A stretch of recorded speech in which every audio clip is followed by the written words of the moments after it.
Assalamualaikum warahmatullahi wabarakatuh. Apa kabar? Semoga sehat semua ya. Akhir-akhir ini di Bali lagi viral, banyak warga asing masuk ke Indonesia pakai visa turis, visa kunjungan, tapi mereka bisa buka bisnis, buka jualan burger, overstay, bikin tenda dan tinggal di tanah-tanah kosong. Itu kayak pemerintah sempat itu kayak biasa-biasa saja gitu loh. Nunggu viral dulu baru diperhatikan. Kemarin aku lihat di video di media sosial, ada polisi yang Masya Allah sopan banget ketemu sama bule nggak pakai helm di jalan, di stop suruh pakai helm. Setelah pakai helm, polisinya itu kayak monggo monggo gitu, silahkan pergi gitu. Tapi anehnya kalau sama warga negara Indonesia sendiri di tempat yang lain, ketahuan nggak pakai helm itu dikejar sampai ke ujung jalan masuk ke gang sempit-sempit, itu dikejar sama polisi gitu. Kenapa ya? Apa mungkin karena mereka adalah bule dan harus diperlakukan seperti itu?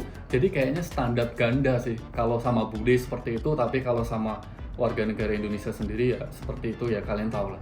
Cuman hari ini aku nggak akan fokus ke sana, biarlah itu menjadi urusan pemerintah setempat. Kalau bisa jangan pakai standar ganda, itu aja sih. Hari ini kita akan fokus sesuai dengan judul thumbnailnya. Kalau TKI itu sama dengan sampah, maksudnya sampah masyarakat ya. Kalau bule itu sama dengan raja, seperti itu sih. Para calon tenaga kerja Indonesia yang pengen merantau ke luar negeri dan hasilnya sebagai devisa negara, ke luar negeri pakai visa turis, visa kunjungan, itu ditangkepin, ditahan, digerebek, dirazia, dan yang lainnya. Tapi anehnya warga asing yang masuk ke Indonesia pakai visa turis, ya seperti itu. Pemerintah Indonesia pastinya sudah tahu dan mungkin mereka menutup mata, aku nggak tahu juga. Pemerintah Indonesia harus tahu bahwa para warga negara Indonesia yang ada di luar negeri, entah itu yang resmi ataupun yang tidak, misalkan mereka melakukan hal yang sama dengan bule yang ada di Bali, misalkan para warga negara Indonesia itu kan termasuk warga asing bagi negara penempatan tujuan, misalkan di Arab Saudi gitu. Para WNI tersebut misalkan jualan makanan halal, makanan Indonesia di pinggir jalan, itu kalau ketemu sama misalkan baladiyah, kalau di Arab Saudi itu sebutannya baladiyah, itu langsung makanan yang halal tadi itu, yang baru fresh, itu langsung dibuang, dibuang di tempat sampah, itu langsung loh. Kadang yang jualan juga ikut ditangkap, tapi kadang dilepasin. Beberapa hari yang lalu di depan Masjidil Haram, itu kan di sekitaran WC nomor 3 ada TKI yang jualan makanan-makanan Indonesia untuk para jamaah. Itu ketangkep atau ketahuan sama baladiyah, barang-barangnya langsung diangkut, plus ada satu tenaga kerja laki-laki itu sampai diginiin loh. Cara nangkepnya itu seperti itu loh, sampai separah itu loh. Jadi sampai TKI-nya itu sampai kayak memohon-mohon, intinya mohon dilepas gitu. Tapi polisinya tetap tidak. Mereka nggak menarik, sini aku tangkap ini. Enggak, tapi seperti ini gitu. Itulah cara perlakuan pemerintah setempat di luar negeri ke warga negara Indonesia. Sampai segitu loh ya, karena mereka dianggap melanggar kayak jualan bukan di tempat yang tepat gitu loh. Tapi anehnya pemerintah Indonesia kayak membiarkan aja gitu bule-bule jualan burger di Bali dan mereka bisa tinggal enak di Bali gitu. Anehnya sih seperti itu. Terus kalau WNI yang overstay kayak bule-bule di Bali itu, misalkan di negara Arab Saudi, di Malaysia dan negara lain-lainnya lah, pokoknya warga negara asing yang termasuk overstay atau kaburan itu akan ditangkepin. Kemarin-kemarin dan bahkan sering banget di Jeddah atau di mana aja lah, itu banyak razia di kontrakan-kontrakan. Istilahnya kalau di Arab Saudi itu kayak gedoran gitu.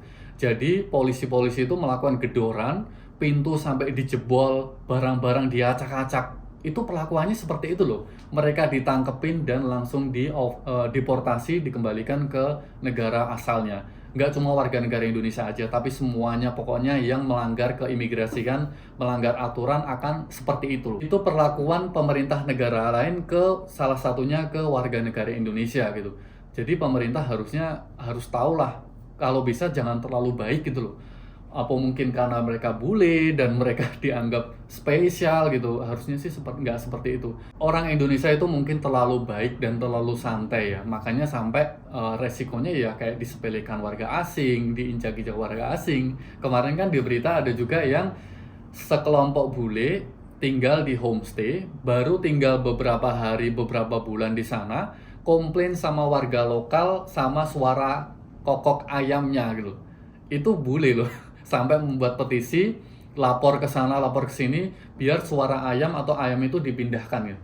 Kalau sampai hal itu masyarakat lokalnya kalah, mengalah, ya akan terus seperti itu gitu loh. Jadi bule itu kayak menginjak-injak atau menyepelekan warga lokal di sana. Mungkin karena masalahnya orang di sana itu, orang-orang di Bali harus semuanya bisa bahasa Inggris sih harusnya, karena di sana kan banyak bulenya, seperti itu sih. Jadi nggak cuma di Arab Saudi aja, intinya di semua negara, siapapun warga asing yang menyalahi aturan keimigrasian atau aturan pemerintah setempat, itu perlakuannya ya seperti itu. Jadi buat teman-teman semuanya, misalkan kemarin ada di Malaysia ya, udah videonya agak lama sih, itu warga negara Indonesia yang melanggar keimigrasian atau ilegal itu diantar ke pesawatnya itu sampai di borgol loh. Perlakuannya seperti itu loh. Jadi pemerintah Indonesia harusnya tegas lah gitu. Jadi mikirnya begini, kalau wargaku diperlakukan seperti itu, aku juga bisa gitu loh.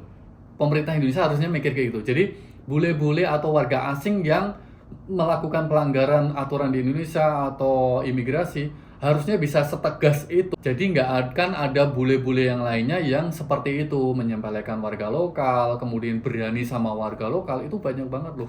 Terima kasih hari ini sudah bersama dengan saya. Jangan lupa untuk like, share, dan juga subscribe channel ini. Wassalamualaikum warahmatullahi wabarakatuh. Bye.